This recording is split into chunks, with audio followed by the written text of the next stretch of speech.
Jochiw thieth e kaunti ma Busia obogo chako ng'anyo mar tipo odiechieng' ma kiny. Ka otelo kod jagoro mar KMPDU e kaunti no, Dr. Sande Charo.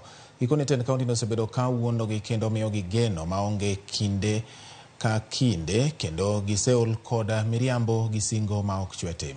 Gidwaro mondo medgi lemo, ng'iyo sara matin maonge balang' kaachiel kod lwasi marach mar tich. Twak mar lakteche go biro mana ndalo achiel bang' romo e kind gavana kod lakteche ma kaunti no, gino ma ok ne onyago lemo. So mtaniambia mkia tayari. We are tired of the empty rhetoric that is always played out.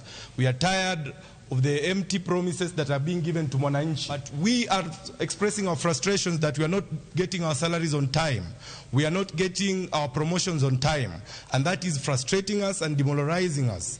Otherwise, we continue. We are still committed to the cause. We are still committed and ready to serve Kenyans. But we are imploring on Kenyans to know that the poor services that are being offered in the counties is because of poor management that is there. Ugatuzi ulifanywa kwa njia ya haraka sana, na kwa hivyo tungependa sheria na tunaunga mkono ya kwamba kuwe na sheria. Sisi hatutaki kujua mambo ya supplies, mambo ya lakini human resource hiyo ili ndilo shida kubwa ambayo tuko nayo katika gatuzi sote, ya kwamba unapata gatuzi fulani alijalipa, gatuzi fulani limelipa. Kama kungekuwa na sheria ambayo inawaleta wote pamoja, atungekuwa na hizi changamoto ambazo wahudumu wa afya wanasipitia. We have committed ourselves that by 17th of October we'll proceed with our industrial action without further notice, because the county government has resorted to go into slumber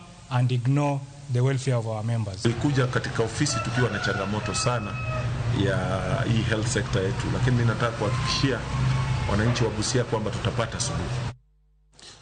Oere gima wote mar Busia nyakora Ramogi wadhi Migori nok mar jopuonj kod